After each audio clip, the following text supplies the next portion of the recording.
All right. Good morning, everybody. Welcome back to another Bible study, Trimmed and Burning. We are in 2 Samuel. This week, we're going to be in chapter 17, so you can start to turn to your Bibles there a while. In the meantime, of course, we'll just do a recap on the past few chapters to get your heads back in the game of where we're at and what's been going on.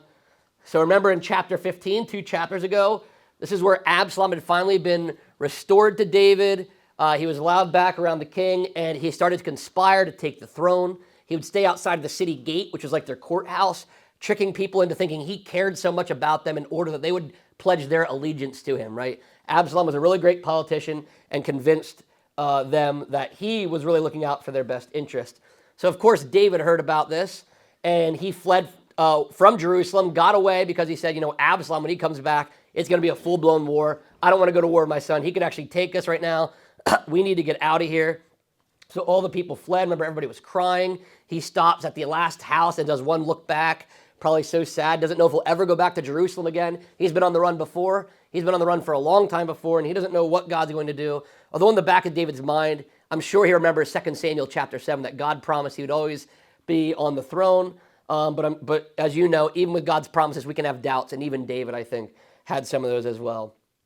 But of course, David is still wise enough. He has God's wisdom that he was able to arrange a secret communication network where he had the two priests, Zadok and Abiathar, and their sons, Ahimaaz and Jonathan. They're going to be a secret network there. He also sent Hushai, if you remember back. So he was going to go spy, and he got into Jerusalem just in time before Absalom got there. So David was still going to be aware of what was going on in Jerusalem while he was in exile, hiding from everything. Then last week was chapter 16. And remember David and Ziba here. Ziba shows up while they're in the wilderness. They're all tired and I'm sure hungry. I get hungry pretty easy. I'm sure they were hungry and thirsty. And Ziba shows up with all this food and donkeys and all these nice things. And David says, Ziba, what are you doing here? He says, hey, I just want to help you. I'm here to provide for you. And he says, where's Mephibosheth? And he says, oh, Mephibosheth is back. He's going to try to take the kingdom back, which sounded really foolish to us because he's a crippled guy. And Absalom's not just going to hand it over. I don't think Mephibosheth was even that foolish. But Ziba kind of uses this as manipulation. We talked about how he does nice things for David and acts like he cares more than Mephibosheth. And David, in his stress and everything, just says, you know what, Ziba, you can have everything Mephibosheth had. And we talked about how that was not wise of David. He should always take both accounts into play here. But I understand he's in the wilderness, and David's already worked up about what's going on with his son. So he just goes ahead and gives Ziba what he wants. And Ziba, we believe, manipulated David with that whole story there.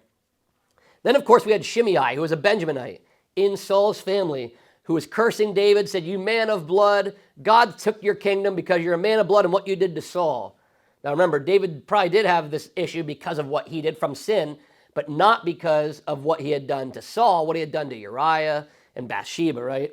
So Shimei was partially correct, but Shimei was seeing it from his view, right? And this is why you can't say why God is punishing people or what sins they're being punished for, because only God knows, right? And the Bible, I said, leads us to believe it was from Uriah and Bathsheba. He was technically a man of blood in those respects, but Shimei has it all wrong, and David says, you know what?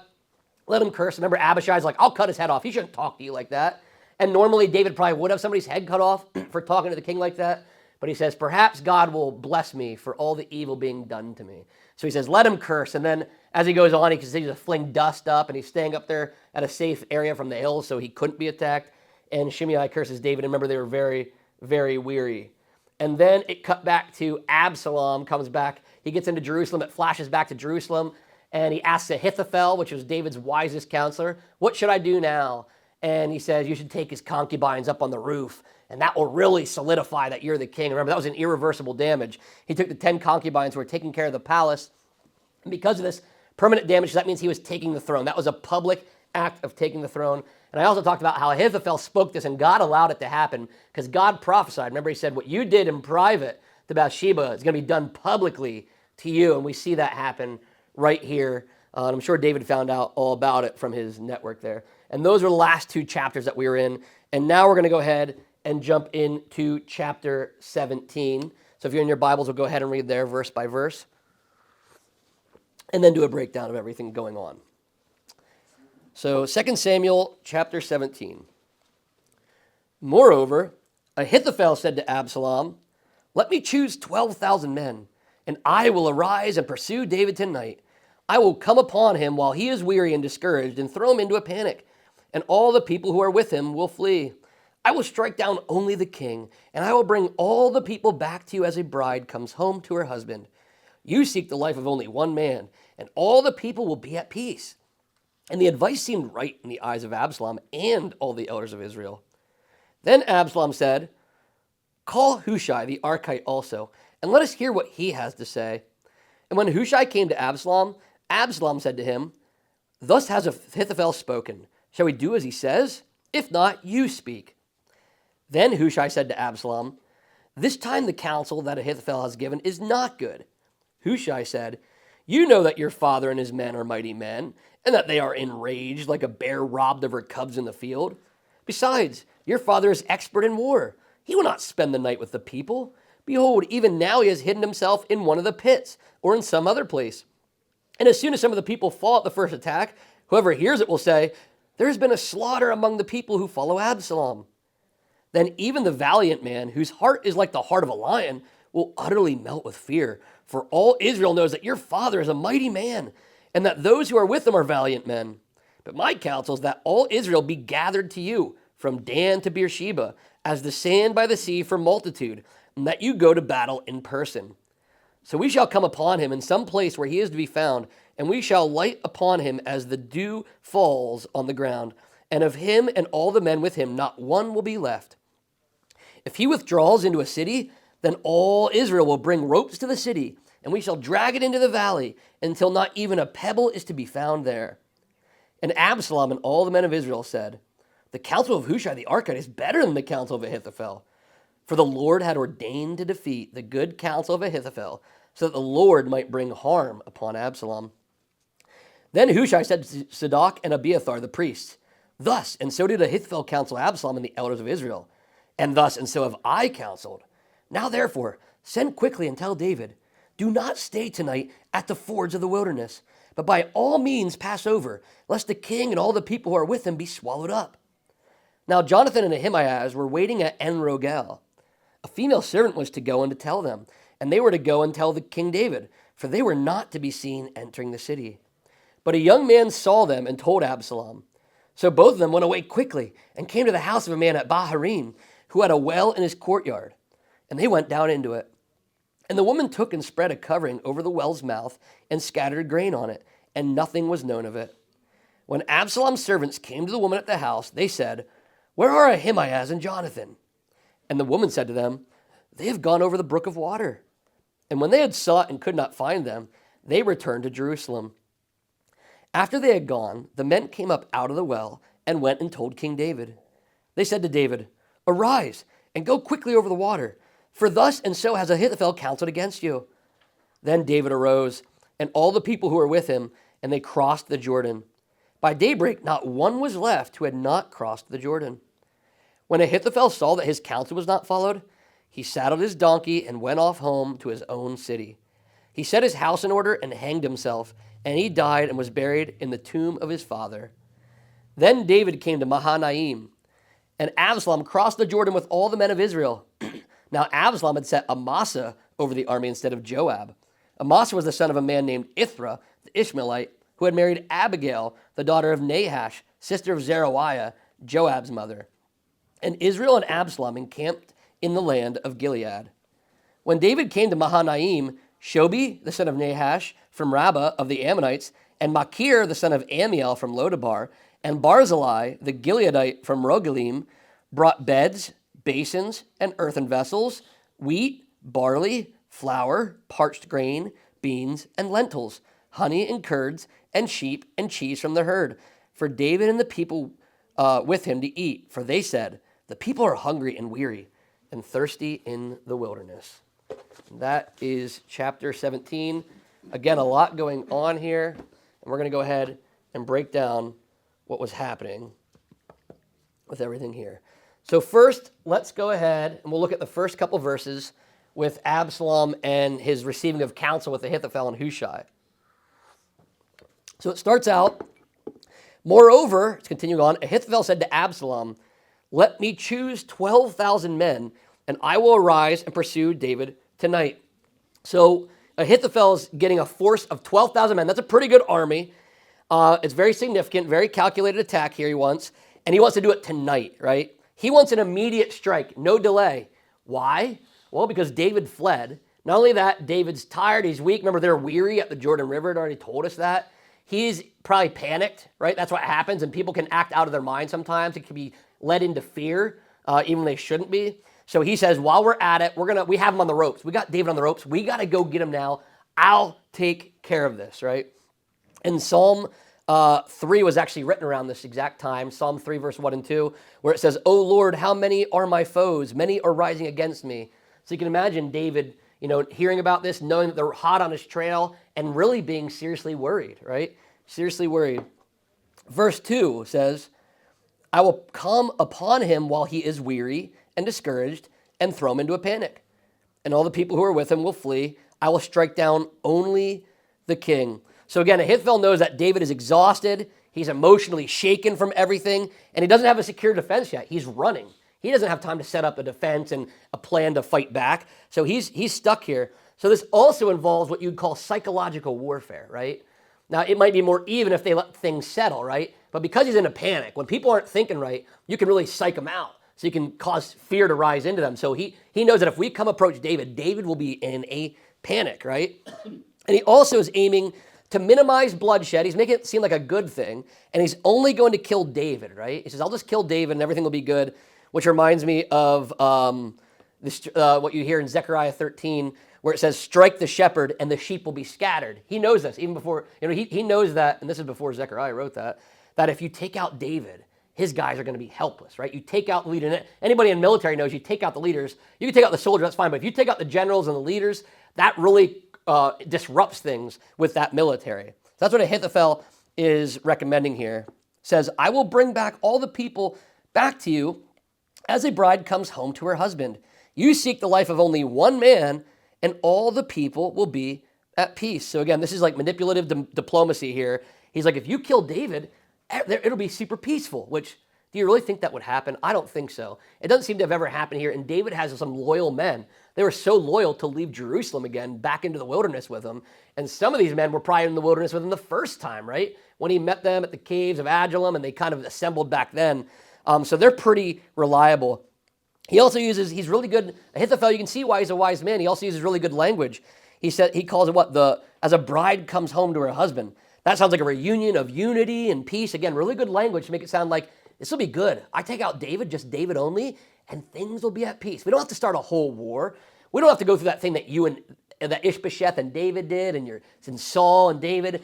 We're sick of civil wars. Let's just take out David, and I'll unify the people like a bride comes back to her husband. He thinks he's preventing a civil war here, and that's what he's trying to say.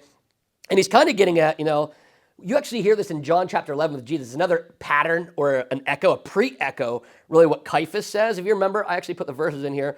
John 11, verses 49 through 51, you'll remember, says, but one of them, Caiaphas, who was talking about Jesus, who was high priest that year, said to them, you know nothing at all, nor do you understand that it is better for that one man should die for the people, not that the whole nation should perish.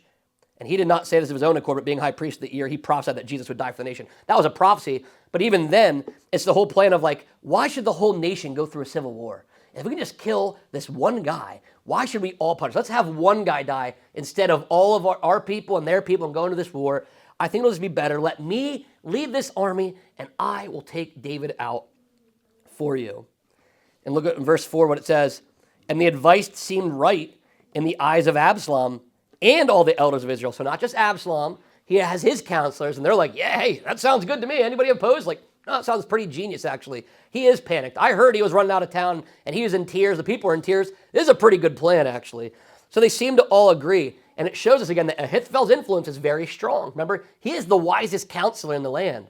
And Absalom, that's why Absalom probably feels really good. He has the wisest man on his side, and he just threw out this great, great plan. But we know that God's going to stop it. It will say later, many are the plans in the mind of a man, but it is the purpose of the Lord that will stand. And that's what we're about to see here. But you can see just through this beginning, a couple of verses here, that Absalom trusts men over God. Did you see anywhere in here where Absalom said, let me pray to the Lord about what we should do? You never see that. David would always do that. David would say, what should we do? Should I attack the Philistines? Should I not? And sometimes God would say yes. Sometimes God would say no. He'd say, wait for me. I'll go before you. where you never see Absalom asking anything. That's foolish, which is why perhaps Absalom could have turned to the Lord, and the Lord maybe would have given him a word. I don't know, but it was never meant to be. And you see this here. So we also see that God's sovereignty overrules man's strategy, because Ahithophel actually probably had a pretty good plan. If they had gone forward with this, David would probably have been in trouble. Let's move now down to verses 5 through 7. Verse 5, then Absalom said, call Hushai the Archite also, and let us hear what he has to say. He says, give me a second opinion. Why would you get a second opinion? The wisest man just gave you a really awesome plan that all your elders said, this is going to work. Let's do it. Why would you ask for a second opinion? Well, this is the Lord at work, working in the plans of Absalom. Remember what Proverbs 21 says? The king's heart is a stream of water in the hand of the Lord. He turns it wherever he will. So you can see God taking his mind and plants it in his head. You should get a second opinion, Absalom. The Holy Spirit speaking in Absalom's ear. He has no idea. God saying, get a second opinion, even though he just had the wisest man in the kingdom, giving him the advice that would have worked, and nobody had a problem with it. And you can see here, Hushai is going to come in as a good double agent, right? And this is exactly why David sent him, right? And if you remember before, a couple chapters ago, David actually prayed when Ahithophel, remember when Ahithophel left, he says, I pray against Ahithophel's counsel. You'll make his counsel be bad, and you'll defeat Absalom that way. If you remember, David actually prayed for this. So these are David's prayers about to be answered here through Hushai. Verse number 6, Absalom said to him, thus has Ahithophel spoken. Shall we do as he says? If not, you speak. So he gives Hushai the exact plan. We don't know if Hushai was standing there or not. He says, hey, here's what Ahithophel said. Ahithophel said I should get 12,000 men, let him kill him, and there will be peace. What do you think, Hushai? Right? He wants to appear also. Absalom's trying to appear as a really wise and balanced man. I just want to be sure. Do you agree with this, Hushai? What should we do here? And remember, he thinks Hushai is loyal to him, right? But Hushai is really loyal to David, right? He's still loyal to David, and he's coming as a double agent. Verse 7, then Hushai said to Absalom, this time the counsel that Ahithophel has given is not good. So I love that Hushai, he carefully undermines Ahithophel's plan right here. He says, this time, which is a key. He didn't say, oh, that's terrible advice. He said, this time, like, I know Ahithophel's actually usually right. He's a pretty wise guy, but hey, guys, we all get things wrong. He's got this one wrong this time. This is the first time. I'm just going to let you know, he's a really wise guy, but this time he got it wrong. And he's trying to be persuasive and diplomatic. You just can't say, this guy's an idiot. Why would you listen to Ahithophel, right? He's being very wise here, very calculated, saying, here's one slip up he's had, and here's what I think.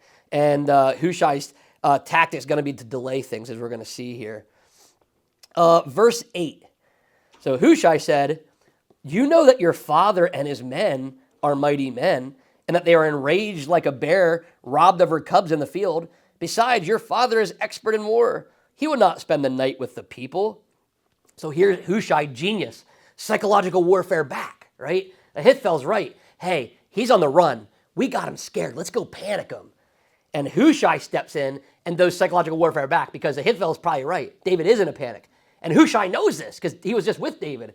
So he's gonna pitch it as David is the scary lead. You don't want to mess with David. Don't you know? Don't you remember Goliath? Don't you remember the Philistines? You want to fight that guy? Do you know how many people he killed? And you hear this, and you could be manipulated by anybody like this, right? And like, oh, you're right. But remember, that was the David of the past. That was when David had the kingdom united. That's when he had his strength. That was not David when he was panicked. So Hushai is countering with psychological warfare right back, painting David as a dangerous warrior. You do not want to mess with him. He's killed so many people. So he does a great job here. Even, I love the language. He's really good with his language too. The Lord's given him words. Enraged like a bear robbed of her cubs. You guys already know, if you're a hiker, hey, you see baby cubs, you get out of there. Why? Because the mama bear's around, and she's way worse. You don't want her to mess with you, right? So he's painting this picture to stir fear in their hearts. Like he's enraged. You get near him, he's going to kill you all. He'll cut all your heads off. So he's really causing this panic. And you can see here how the Lord is working through him. So it says in verse 9, behold, even now he has hidden himself in one of the pits or in some other place. And as soon as some of the people fall at the first attack, whoever hears it will say, there's been a slaughter among the people who follow Absalom. So Hushai basically saying here, guys, you're not going to catch David off guard. He's a master. You think you're just going to catch him in a panic? He's hiding out somewhere. He's hiding, waiting for you. He's got his pit already found, waiting for you guys to come. You know what's going to happen when he kills you guys, one of your guys? You're all going to get panicked, and even your most brave men are going to take off. Do you want embarrassed like that? You need to think about this, guys. It's so genius, really. And what's awesome, too, is he's kind of painting the picture. You know, David's actually been in the wilderness before, and perhaps he's really referring to that in 1 Samuel 23:24. He's running from Saul in these exact situations, which actually has prepared David for these situations. But David is still in a panic, so Hushai is kind of buying him some time here. Verse 10, then even the valiant men whose heart is like the heart of a lion will utterly melt with fear. For all Israel knows that your father is a mighty man, and that those who are with him are valiant men. So he's again planting fear. What happens when your guys panic, Absalom? What's going to happen then? What are you going to do then? When you're you think you're going to be able to keep your guys around? They're all going to abandon you, and he'll take his kingdom back. You got to be smart in this, Absalom. So it's pretty amazing. It also shows that fear is contagious, as you guys know this, right?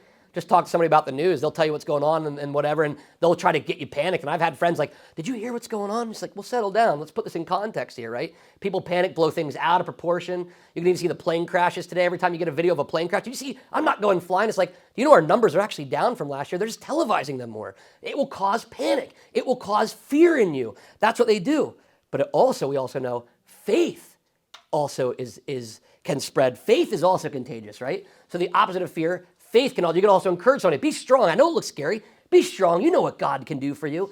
That's also contagious. So be sure, are you causing fear or faith in people? Because we know that can happen to Christians, good Christians. You can get caught up in fear or caught up in faith when it might be a scary situation, but God encourages you, and we can encourage one another here. But you can see here, there's a lot of fear going back and forth here with Hushai, and it's all according to God's plan. Verse 11, but my counsel is that all Israel be gathered to you from Dan to Beersheba as the sand by the sea for multitude, and that you go to battle in person. So this is going to be a time-consuming process, exactly what Hushai's plan is. Hushai wants a delay here. He wants to give David time to catch up, rest, come up with a plan. He needs time, right? So he's going to stall. Hushai's running the stall offense, we call it in basketball, where you just burn the clock out, you just pass the ball back and forth until you can get some time, right? That's exactly what's happening here. From Dan to Beersheba, Dan's up north, Beersheba's down south. That's a saying back in the day, from north to south, from head to toe, right? From top to bottom. I want all of Israel to be on your side. We're going to need a really good army here. Again, it would take time. He says, as the sand by the sea. That kind of gives them an invincibility sound. Like, we'll be invincible, like the sand of the sea. He won't ever be able to stop us. But we need to take our time and do this right, Absalom. So he's buying him time, right? And he's also flattering him here because he says that you go to battle in person. Like, don't let Ahithophel go, Absalom. You're the warrior. You should be the one. Why would Ahithophel lead your army? You should lead the attack, Absalom. You're great and mighty. You're mightier than your dad is. I can imagine the extra words that are going on here. So he's also flattering Absalom, which Absalom's full of pride. If you find a prideful person, you just flatter them up, you'll get whatever you want. It's called buttering people up. It's like butter them up and you can get what you want. There's people like this. If they're full of themselves, just butter them up. You'll have a lot easier time. Like, that's just biblical. It's just what happens. Pride goes before destruction and a haughty spirit before a fall. We're going to see that here. Verse number 12. So we shall come upon him in some place where he is to be found, and we shall light upon him as the dew falls on the ground, and of him and all the men with him, not one will be left. So Hushai is saying, we're going to wipe them all out. We're going to fall on them. We're going to, just like the dew, we're going to cover them. There's going to be no way. And we're not just going to kill King David. We're going to kill them all. Then you'll have no civil war, Absalom. You don't want a civil war. We got to wipe them all out. And this is how we're going to do it. Verse 13, if he withdraws into a city, then all Israel will bring ropes to that city, and we shall drag it into the valley until not even a pebble is to be found there. Now this kind of warfare would take a long time to build up, which is exactly what David needs. And it's also an exaggeration. Like, we'll take every town, we drag them all out. Nobody will stop it. He just keeps exaggerating and embellishing because it's helping his case, right? And Absalom, usually when these people are so in their minds of pride, everything sounds good to him. Like, yeah, we'll wipe them out. Nobody would stop us. So he's really got him going here. Verse 14 now here says, and Absalom and all the men of Israel said, the counsel of Hushai, the Archite, is better than the counsel of Ahithophel. For the Lord had ordained to defeat the good counsel of Ahithophel, so that the Lord might bring harm upon Absalom. So that's the real reason. For the Lord had ordained to defeat the good counsel of Ahithophel. This is exactly what I was saying. This is why we know the Holy Spirit is moving here. Because it wasn't because he needed an actual second opinion. He's not going to listen to Hushai because it's a great idea. He's going to do it because the Lord is making him do it, right? And the Lord is actually, remember, answering David's prayers through all of this. Verse 15, then Hushai said to Zadok and Abiathar the priests, thus and so did Ahithophel counsel Absalom and the elders of Israel, and thus and so have I counseled. So Hushai shares what Ahithophel's saying. He said, this is what Ahithophel's planning, but this is what I told him to do to throw them off. Go tell David, what's going on. Verse 16, now therefore send quickly and tell David, do not stay tonight at the fords of the wilderness, but by all means pass over, lest the king and all the people who are with him be swallowed up. So he gives them the advice, don't stay here. They're going to come for you. I bought you a little bit of time, but you still got to get moving. Get on the other side of the Jordan. Why? The Jordan's somewhat of a fortress, right?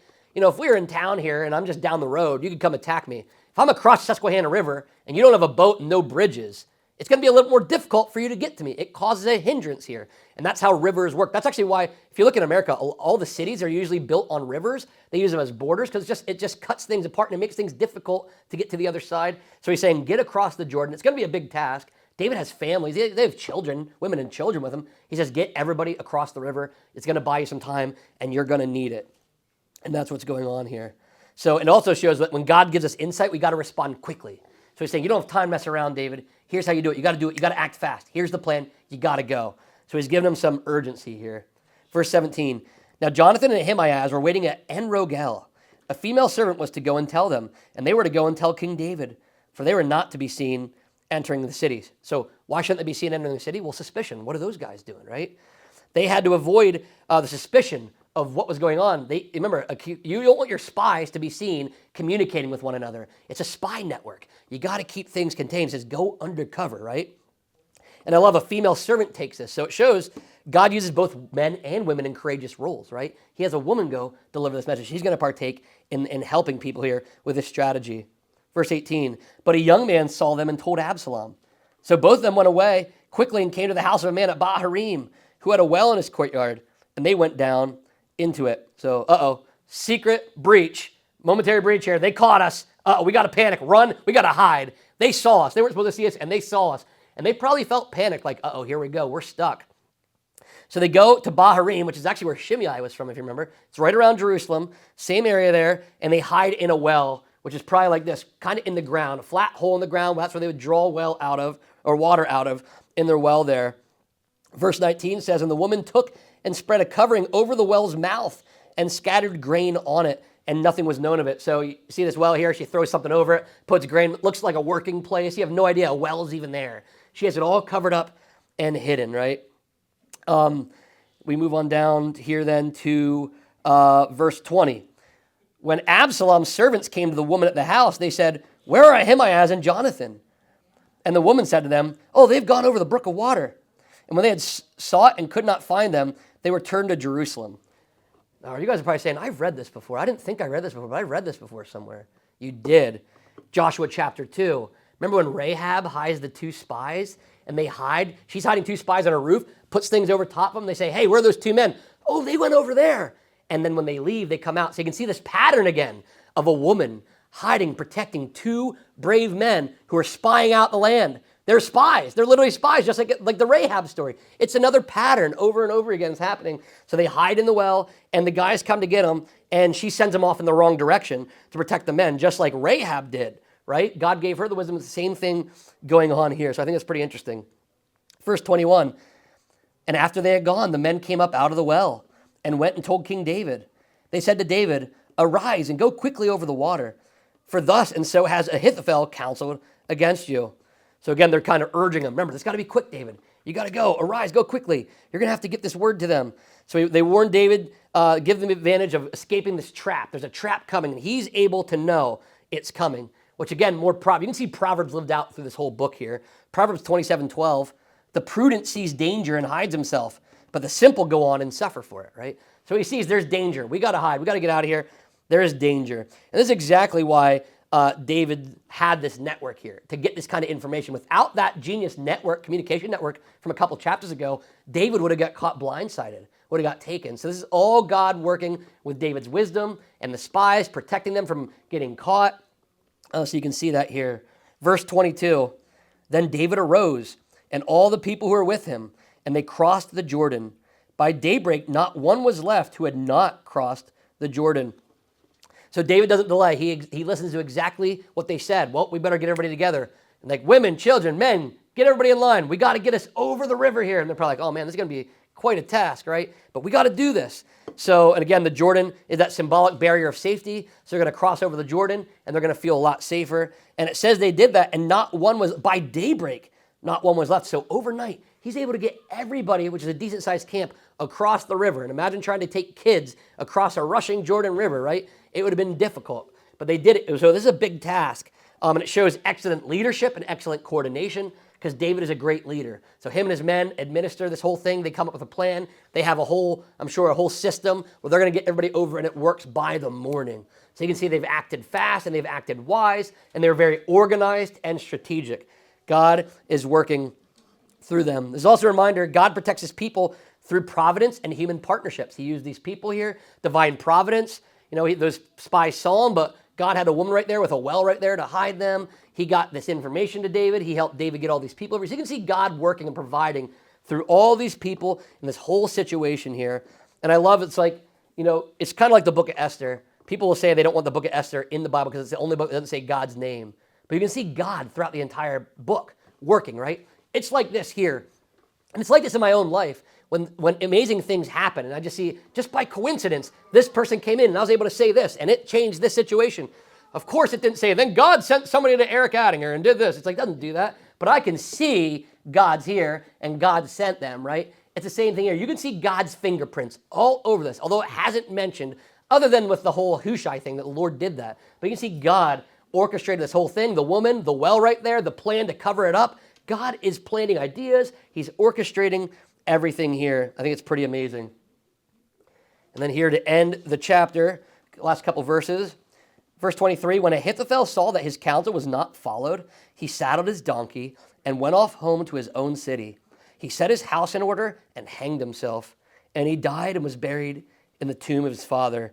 This is one of the most tragic suicides recorded in the Old Testament, but he does commit suicide here. He realized that his counsel was rejected. And at first we're like, man, talk about throwing a hissy fit because you didn't get your own way and you're just going to kill yourself. And you hear people say, oh, I'm no good, I'm stupid, they didn't even listen to me, I'm so dumb. And you can think at first, Ahithophel probably was worked up, like, nobody's ever not taken my advice before. I don't know what to do with myself. And this can happen to people if your identity is in your abilities and your things, and when you fail, this could definitely happen to you. So I'm sure he was in his own mind, but not only that, it was most likely not only out of emotion, but calculation. Why do I say that? Well, because Ahithophel's pretty wise, and he says, well, they didn't listen to my plan. They're being dumb. They're going to listen to that Hushai guy, and David's going to kill him. David's going to come back and take over. And I just double-crossed David. I'm going to die anyway. He's going to come back and he's going to kill me. I might as well take care of it myself. So he sets his house in order and says, I'm going to do it before he gets to me.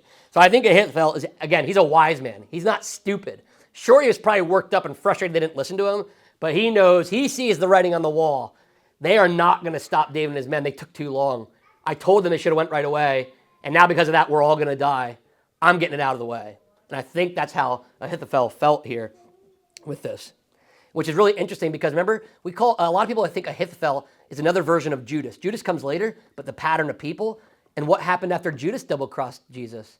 Oh, that's it. I'm going to go out, hang myself. And he does the same thing. He kills himself too after realizing that his plan has been foiled, right? Same kind of concept here. So Ahithophel is very much like Judas in that respect. Verse 24, then David came to Mahanaim, and Absalom crossed the Jordan with all the men of Israel. So Mahanaim, that shows that he was east of the Jordan. It's a place of safety. It's also a place of prior significance. This is where Ishbosheth ruled. If you remember, after Saul's death, he ruled in this town across the Jordan River, right? And Jacob also met angels here. Jacob's also the one that named it Mahanaim. In Genesis 32, you can read about that. But when David finally regroups now, and now Absalom crosses the Jordan River. Remember, Absalom's leading the charge. He's listening to Hushai. Because in Ahithophel's plan, Absalom is going to stay back. But Absalom is listening to Hushai. He's crossing over with all the men of Israel. It means a pretty good army. It means most of the people coming are on Absalom's side, right? What's really cool here is Mahanaim is still going to be a stronghold. So even though he's in the wilderness, God still provides points of safety. Just like he had the cave of Adullam and all those other places for David, he has another place, Mahanaim. He's going to be safe here, even though he's away from home.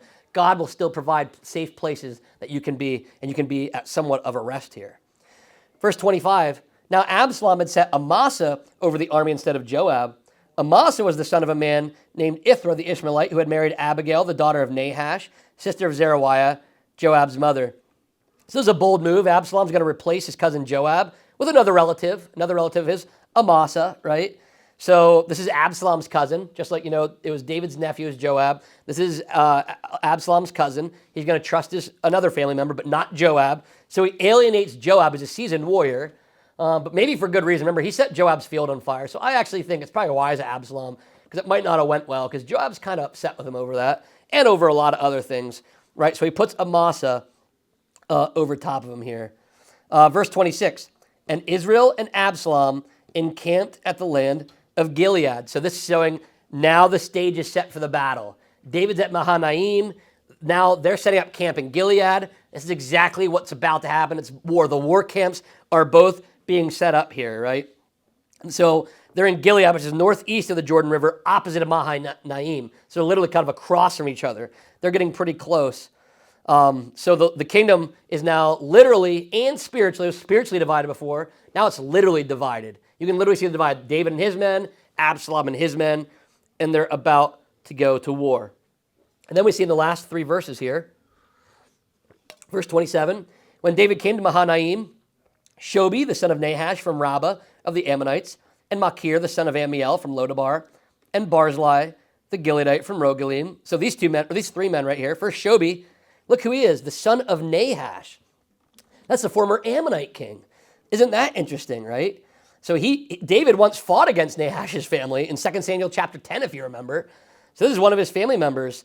And there's a chance, some people think that maybe David set up Shobi as like a puppet ruler after he took over in Rabbah. So Shobi's kind of on his side. But it's really interesting. Shobi is a foreigner, showing David more kindness here than some of his own people of Israel, right? You also have who else? Machir from Lodabar. Does anybody remember Machir from Lodabar? I know it's an obscure name, but we actually read it earlier in 2 Samuel 9, right? Because this is the guy that was caring for Mephibosheth when he was in Lodabar. Remember he's in Lodabar? And he goes over and he finds it with Machir from Lodabar. So this guy was taking care of Mephibosheth, and hey, he loves David. David just came and helped that Mephibosheth guy. How awesome is that? Well, I'm going to help David. I love that guy too. I'm going to go help him too. So you got Shobi, who's a foreigner. You got Machir, who used to help Mephibosheth. He's known for his kindness and generosity. He has that kindness and generous spirit. And then you got Barzillai, the Gileadite, was probably an elderly, wealthy man from Rogelim here. So it's really interesting here how, sometimes help can come from unexpected places. You'd expect to get help from the Israelites, but he's getting help from all these foreign people you didn't really know that well. God can send you help from all kinds of unexpected places and unexpected people, as we see here. And then what do we see in verse 28 and 29, the last two verses? They brought beds, basins, and earthen vessels, wheat, barley, flour, parched grain, beans and lentils, honey and curds, and sheep and cheese from the herd, for David and the people with him to eat. For they said, the people are hungry and weary and thirsty in the wilderness. So they got beds, that shows rest. They're going to give them some place to rest. Basins and vessels, that's for cleanliness, daily needs, right? To stay clean. And of course, a variety of foods, isn't just like in the wilderness where they just got bread. They got you got all that stuff, honey, cheese, all this stuff, a smorgasbord from these three guys. How awesome is that, right? So he's providing their physical needs, I'm sure their emotional needs, getting somebody to come by when you're in your lowest state. Kind of reminds me of somebody has a family member that dies and they're struggling, and what do? You show up, hey, we brought you this meal. We got this meal here, don't worry about cooking. And that's encouraging. Not only for the food is it nice to not have to cook, but it's encouraging to know that people care about you when you're down and out. So this is kind of a similar situation here. They're bringing him all of these nice things to strengthen him. You can also see God's providence here, right? Refreshing David, providing food. We've seen it with manna in the past. Later on, we didn't get to it yet, but remember Elijah? Remember how he was fed? By ravens? Bringing meat? Talk about being helped in unexpected places. I've never had a bird bring me dinner every day, let alone. Think about that. It shows that God will provide. You might say, I don't know how we're going to do this. We're out of money, or we're so far away from I don't know what we're going to do, how we're going to. God will provide, right? And that's what we see here, very much like he will do later with Elijah, like he did for him so long, like he did in the wilderness. Those are miraculous. These don't look as miraculous, but I'm telling you what, the manna in the wilderness, the raven bringing meat, and Shobi and Machir and Barzillai bringing this, it was all God. This is just done in a more of a less miraculous way. We'd say, well, that wasn't a miracle. This is just as much a miracle to David as it was to Elijah and the people in the wilderness back then, right? God will provide for you when you need it because they're out in the desert. And not only that, think about what happened last chapter. What did Ziba do? Brought him food. God has just been sending people left and right to provide for David. And probably David's after this is like, you know what? God's going to take care of us. He's bringing us food. He's bringing us not only just food, honey and cheese, all this great stuff. We've got beds. We've got things to wash with. How great is God? So you can see him here that he's just, God is just working everything out. And when God's people are in trouble, God will send you help, right? That's what this shows. If you're in trouble and you trust in the Lord, God will help you. He's done it in many different ways here. And this is how chapter 17 ends. Does anybody have any questions or comments based on chapter 17 or anything that it might have had you think of? Yeah, Bill, go ahead. I do. When you went through this chapter, what went in my mind, how wonderful our God is. To me, I'm thinking, why didn't he name, instead of the names your name, which why didn't he say, well, Private Harry back then will help me. I'll send Patricia to bring the food. I think the amazing words that you can't, to me, I could not read the 17th chapter and understand all because I couldn't get all the names. But if the names are familiar, I can understand. I understand the plot and how God was handled it. Amen. But the names just blow my mind, so I have to get back in. Yes. So I think of that. Why is the Bible like that? Right. Why is it? If it was a book or something I could read, I'd understand it. Very good. But it is very, to me, I have to go back. Man, where's the Pete's, the Harry's? I don't. What's funny is if the people were here, they go, what kind of names are these? Bill, Eric, Matt? I can't even pronounce. How do you even say these things? Which is funny. They'd say the same thing about us. Obviously, they live in a different time. If you go over to the Middle East, there's going to be names that you still struggle to say, even today, that live there. But what's really important, actually the big thing, and it's okay to skip over the names and just say M and B and S. Like, you don't have to say Shobi and Maki, or you don't have to do all that. But there is a really profound thing in here. The reason it doesn't say, like, 3 men helped David. It's very calculated in the Bible. Why? You start to go down back then.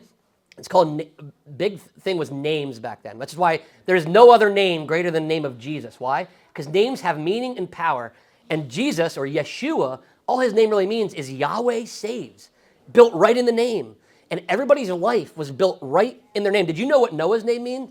Comfort or rest. Why? Because that's what God was going to provide through him. Do you know what Enoch, the wisest man, you know what his name means? Teaching. I bet he taught a lot of people. You know what Adam what means? Man, first guy, right? Seth means appointed. Well, he was the appointed one to take over for, Cain and Abel, that whole situation. What's really profound is even if you can't pronounce the name, just sometimes go on there and look up what their name means. And you'll go, that makes so much sense. I know why God had them named that. So when you read names in there, especially when you get to like the ones we always want to skip, like Numbers or Chronicles, or Ezra. I was just reading Ezra 10. It's like, it's like a bunch of 100 names. Let's skip down there.